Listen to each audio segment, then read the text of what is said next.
네, 비리백화점 이재명 정부 인사청문회 대책회의 시작하겠습니다. 지금 이재명 정권의 인사 상황은 가히 비리백화점 그 자체입니다. 대통령 본인부터 5개의 재판을 받는 와중에 국정 2인자인 총리 후보자는 불법 정치자금 의혹과 재산 증식, 채무거래 의혹도 모자라서 아빠 찬스로 얼룩져 있고, 국정원장 후보자는 20년 가까이 반복된 교통법규 위반과 더불어서 인사청문회를 하루 앞두고도 부동산, 세금 자료를 내지 않는 뻔뻔함을 보였습니다. 대통령을 보좌하는 민정수석은 차명대출 의혹으로 임명 사흘 만에 낙마했고, 국정기획위원장과 국가안보실장 역시 부동산 투기 의혹에 연루돼 있습니다. 이쯤 되면 이재명 정권의 자체가 인사참사 정권이라 밖에 불릴 수밖에 없을 것 같습니다. 특히 김민석 후보자의 의혹은 단순한 해명으로 덮을 사안이 아닙니다. 5년 전 마이너스 5억 8천만 원이었던 재산이 그 사이 정치자금법 위반 추징금 6억 1,600만 원, 교회 헌금 2억 원, 생활비 2억 3천만 원을 쓰고도 올해 신고된 재산이 오히려 1억 5천만 원으로 증가했습니다. 국회의원 세비만으로는 도저히 맞지 않는 계산입니다. 이른바 기타 소득이 있었다는데 의문만 증폭시킬 뿐입니다. 또한 같은 날 같은 형식의 차용증으로 11명에게서 1억 4천만 원을 빌렸고, 그 가운데 불법 후원자로 지목된 강모 씨도 있었습니다.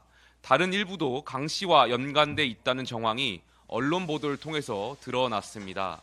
이런데도 김 후보자는 비리가 끼어들 틈이 없다고 합니다. 그 말 자체가 국민 상식과 완전히 어긋나 있습니다. 자녀 관련 의혹도 마찬가지입니다.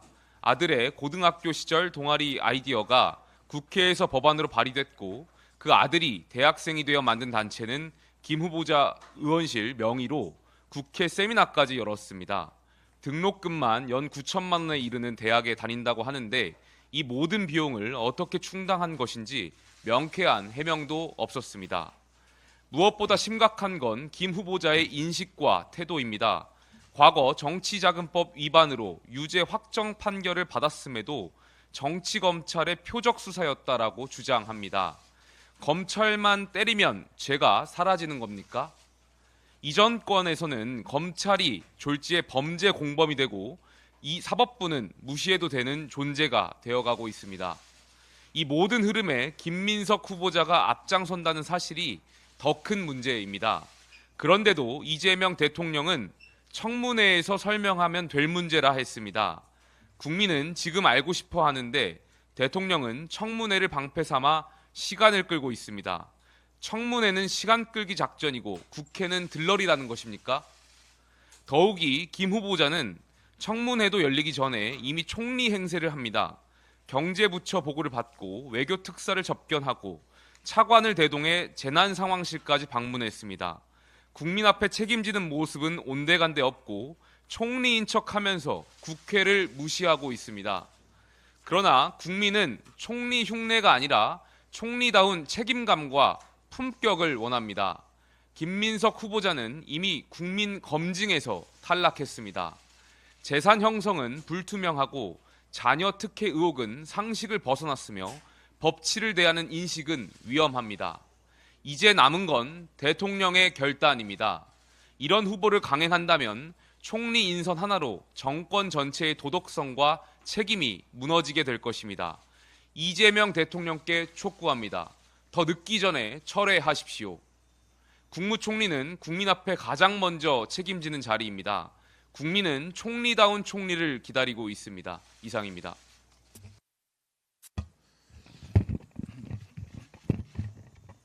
먼저 외교 현안에 대해서 잠시 말씀드리겠습니다. 7월 8일 미국 상호 관세 유예 기간의 마감이 임박하고 있습니다. 이재명 대통령과 미국 트럼프 대통령이 하루라도 빨리 만나기를 바랐습니다만은 이번 G7 정상회의에서는 한미 정상회담이 아쉽게도 불발했습니다.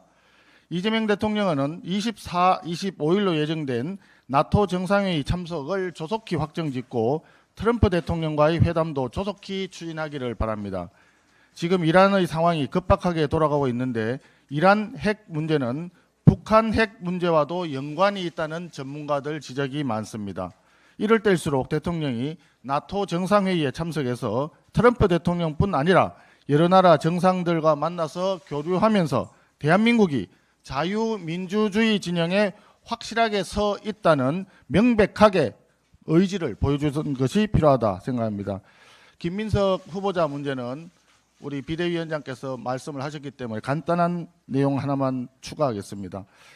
김민석 총리 후보자가 김어준 씨 유튜버 채널에 출연해서 청와대 석사학위 취득 논란에 대해서 월수금 아침 최고위원회의를 하고 7시 회의를 하고 8시, 9시 비행기를 타고 다녀왔다는 둥, 일주일에 한두 번씩 갔다 왔다라고 하는 둥, 민주당 최고위원직을 수행하면서도 충분히 청와대를 졸업할 수 있었다고 주장하고 있습니다.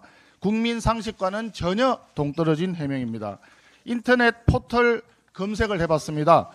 김민석 후보자가 최고위원을 역임했던 2010년 초에 더불어민주당 최고위원회 기록이 있습니다.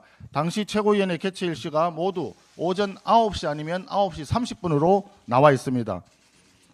아침 7시에 회의를 했다는 얘기 자체가 허무맹랑한 거짓말임이 드러난 것입니다.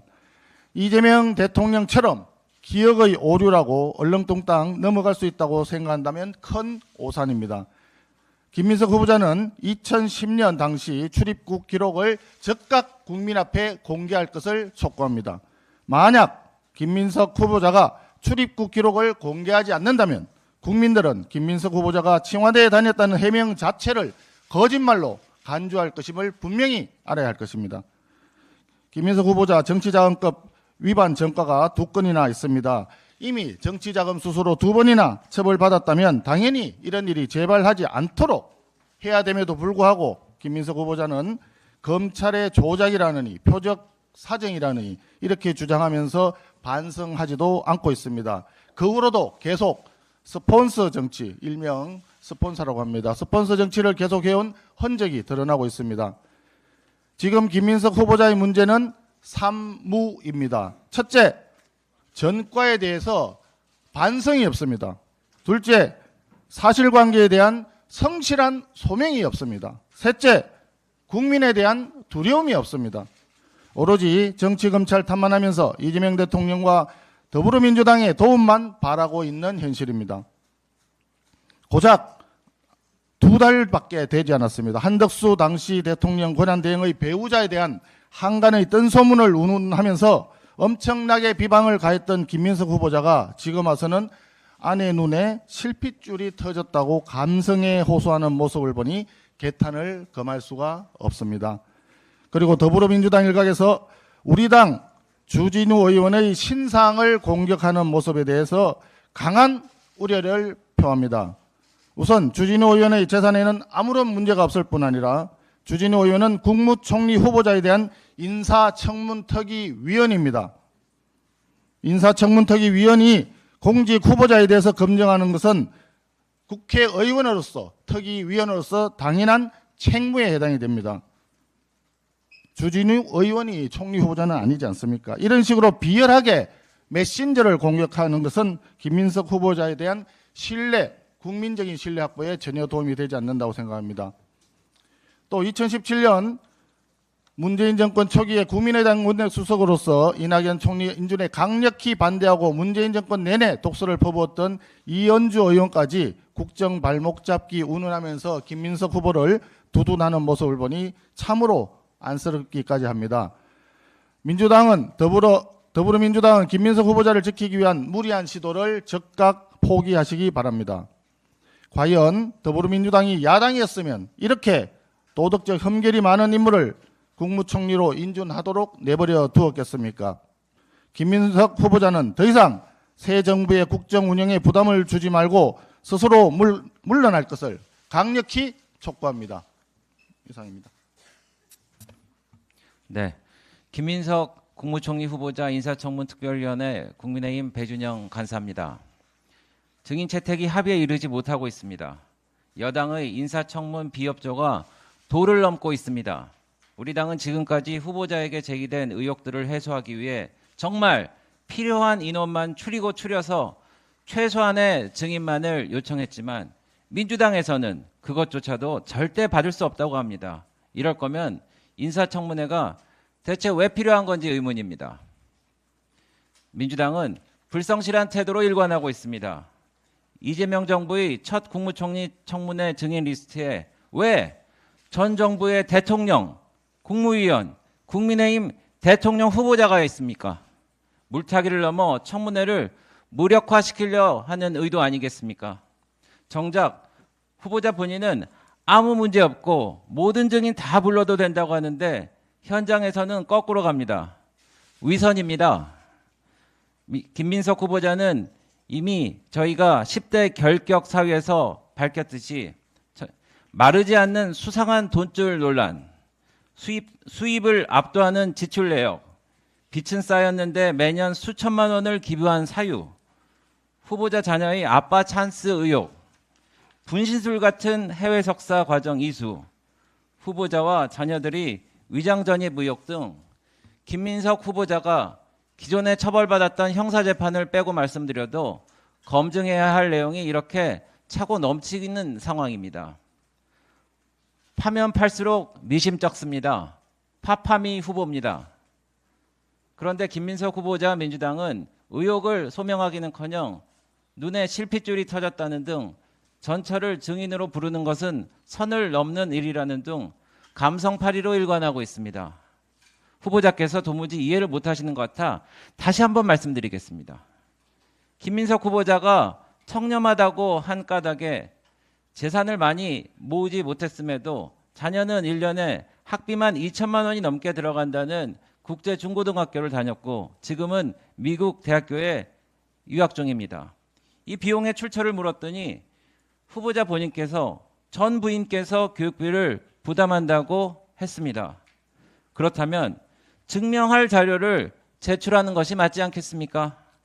자료만 확실하다면 굳이 전 부인을 청문회에 부르지 않겠다는 의사를 언론을 통해 간사에게 수차례 말씀드렸습니다. 그런데 지금 후보자는 증명은 못하고 오히려 뒤로 숨고 있는 것 같아 보입니다.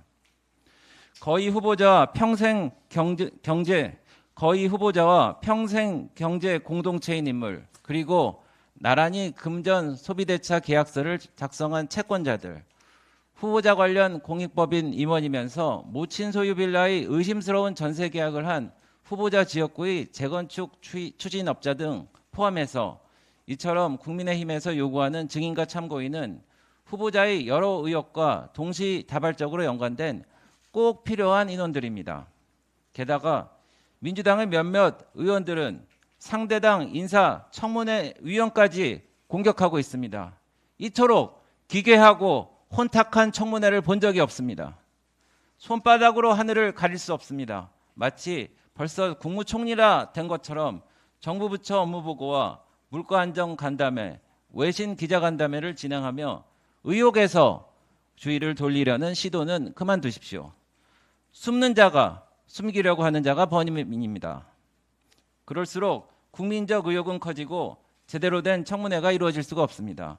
후보자와 민주당에 다시 한번 강력히 요구합니다. 이제라도 증인 채택에 협력하고 국민의힘 인청 의원들이 요구한 자료와 질의에 대해 성실히 답변해 줄 것을 촉구합니다. 감사합니다.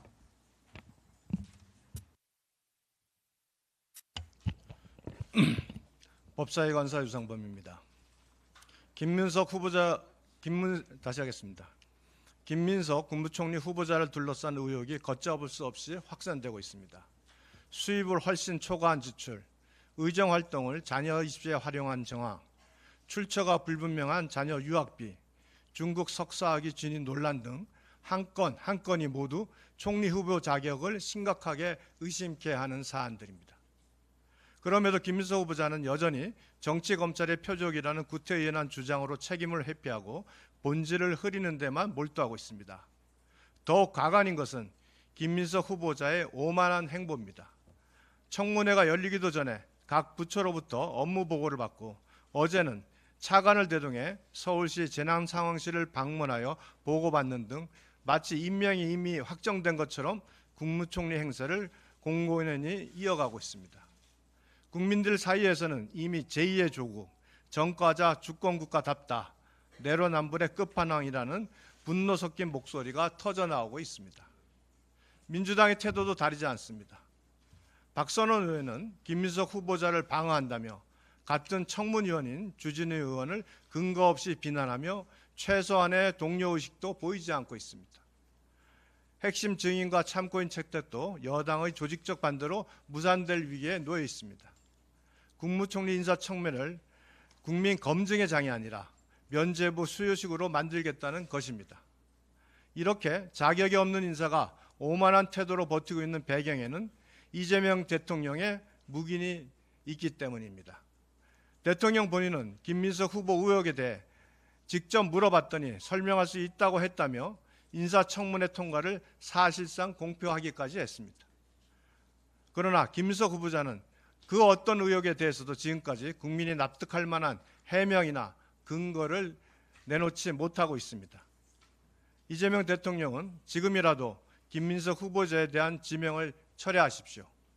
지금과 같이 국민적 분노를 외면한 채 인사를 강행한다면 이는 독재 권력의 오만을 자인하는 것이며 곧바로 거센 국민 저항에 직면하게 될 것입니다.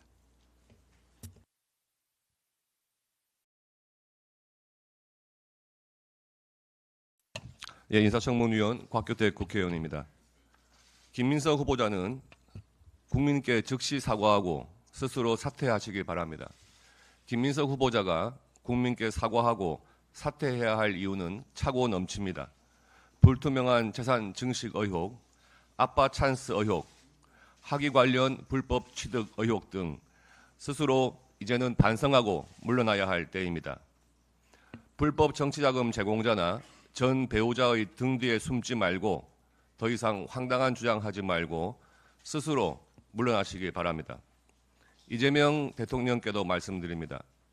전과사범 대통령이 전과사범 국무총리를 지명하고 두둔하는 전과자 주권 정부의 추태를 그만 부리시고 지명 철회하시기 바랍니다. 민주당에도 경고합니다. 후보자의 검증보다는 동료 인사청문위원을 공격하겠다는 비이성적 행태를 당장 중단하고 증인 채택에 적극 협조하기 바랍니다. 이상입니다.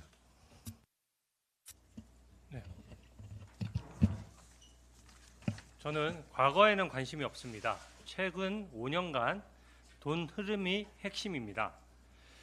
김민석 후보자도 국민 누구도 지금 이 시기에 김민석 후보자가 총리 후보자가 될 것을 몰랐을 것입니다. 그러다 보니까 회계 투명성이 굉장히 부족한 상태입니다. 만약 민간회사에서 회계총괄 사장을 뽑는데 평소에 받는 월급보다 2배 넘게 펑펑 쓰고 다니는 것이 들킨다면 그 사람을 뽑을 수 있겠습니까? 저는 최근 5년치 돈거래에 대해서 지속적으로 주장을 하고 있습니다. 지금 현재 수입 가지고는 지출이 설명이 안 되기 때문이고 또 만약에 정당한 수입이 있었다면 쉽게 설명이 가능한 부분입니다. 어제 김민석 후보자가 15년 전에 과거 노부부 사건을 먼저 얘기하는 것은 저는 전형적인 물타기라고 생각합니다. 솔직히 말씀드려서 15년 전 일 관심 없습니다. 지금 현재 5년간 제대로 수입이 있었는지를 규명해야 우리나라 국간을 믿고 맡길 수가 있는 것입니다. 제가 월 가계부 형태로 국민들이 더 쉽게 아실 수 있도록 한번 정산을 해봤습니다. 아시다시피 국회의원은 세비로 세후 기준으로 해서 월 900만 원 좀 넘게 받습니다. 그리고 지금 김민석 후보자가 기타 소득으로 신고한 금액이 5년간 620만 원에 불과합니다. 매달 기준으로는 10만 원 정도죠. 결국 900 몇십만 원 정도 수입이 있었다는 얘기입니다. 근데 그에 반해서 지출은 매달 평균적으로 추징금 납부를 1,033만 원 했습니다. 이것만 하더라도 월급을 넘어섭니다. 신용카드와 현금으로 매달 383만 원을 평균적으로 썼고 기부금으로 또 333만 원을 더 썼습니다. 월세 90만 원도 매달 부담해야 됐습니다. 또 자녀 학비 310만 원도 평균치입니다만 다 지급했던 돈입니다. 그러면 우리가 일반 가정으로 치환해서 봤을 때 910만 원 정도 버는 가정이 2,150만 원 정도를 쓴 것입니다. 이게 가능합니까? 이런 가계부가 나올 수가 있습니까? 결과적으로 매달 더 지금 드러나지 않은 수익이 1,200만 원 있었다고 하는 것인데 그 수입이라는 것이 결국 부의금과 강연료라는 것입니다. 어느 부의금이고 어떤 강연료인지, 왜 세무신고를 하지 않았고 재산 등록을 하지 않았는지 명확히 밝혀주시기 바랍니다. 이상입니다.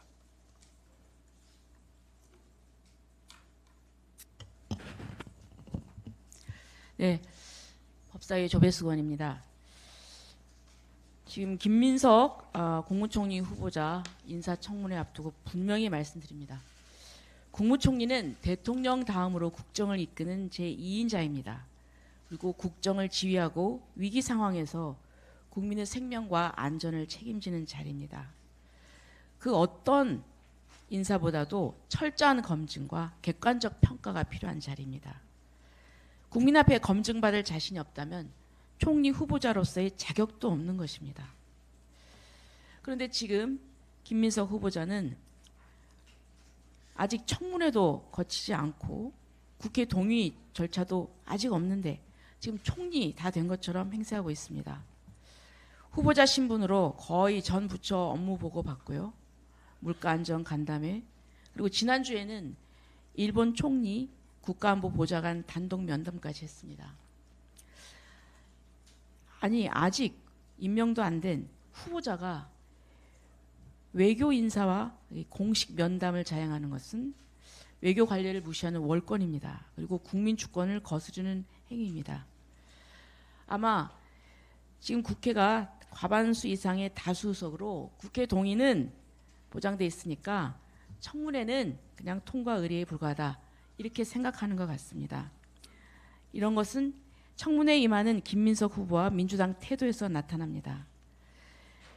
후보자 재산관계에 대한 정말 너무나 많은 의혹 제기에 소명은 안 하고 거기에 대해서 감성팔이로 대응하고 검증에 필요한 인물들에 대한 출석 요구는 정치 공세로 몰아가고 또 이것을 지적하는 인사청문위원을 오히려 공격하고 사실상 이 청문회를 통과 의례로 만들려는 의도를 노골적으로 드러내고 있습니다. 증인을 부르지 못하는 청문회는 진실을 밝힐 수 없고 이것은 국민 앞에 의무를 저버리는 것입니다.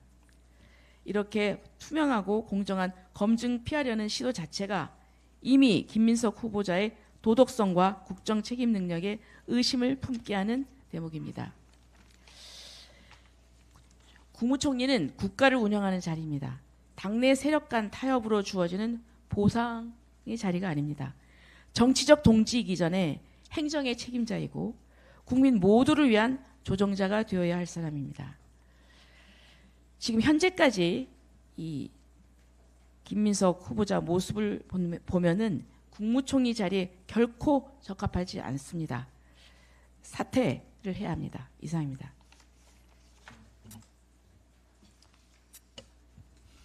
예, 법사위 송석준 의원입니다. 예, 오늘로써 이재명 정부 출범 이제 보름이 지나고 있습니다.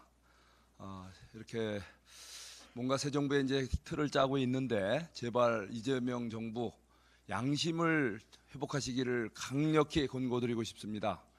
이재명 대통령 스스로가 12개 혐의로 5개 재판을 받고 있는 상황 아닙니까?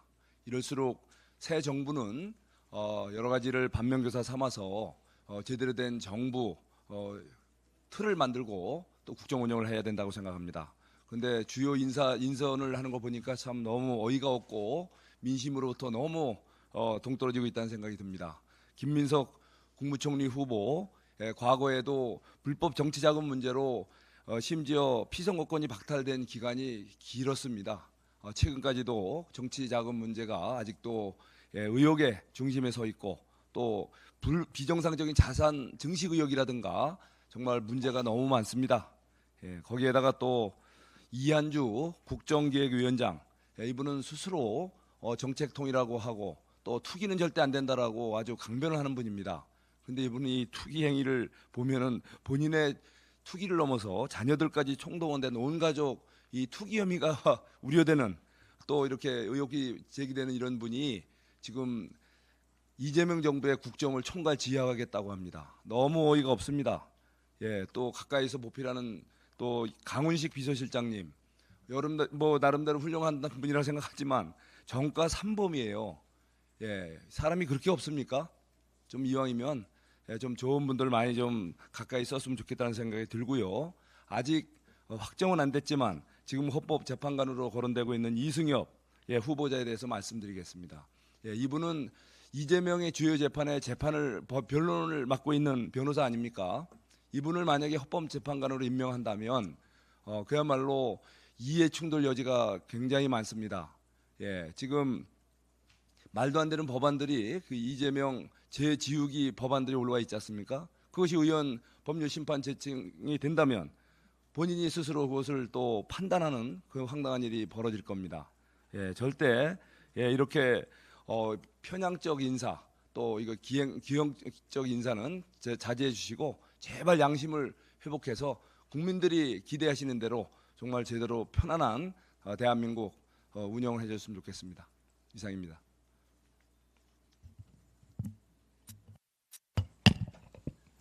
예, 간단히 하겠습니다. 김민석 후보자는 과거에도 2차례 불법 정치자금 수수 혐의로 처벌받은 전력이 있는데 이번에도 과거에 불법 정치자금 제공했던 인물과 다시 채무관계를 맺었다는 거 아닙니까? 그리고 수입보다 지출이 많은데 예금은 오히려 증가했다는 거 아닙니까? 이미 사퇴한 오광수 민정수석 본인이 보유한 부동산 정보를 숨기기 위해서 차명 보유하고 대출도 차명으로 냈다는 의혹을 받고 있었던 거 아닙니까?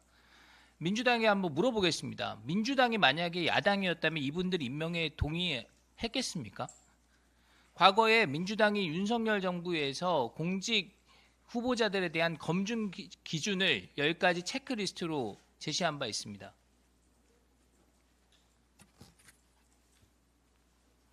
한번 보십시오. 가족 찬스, 기업 찬스, 셀프 찬스, 정관 비리, 병역 비리 등등입니다.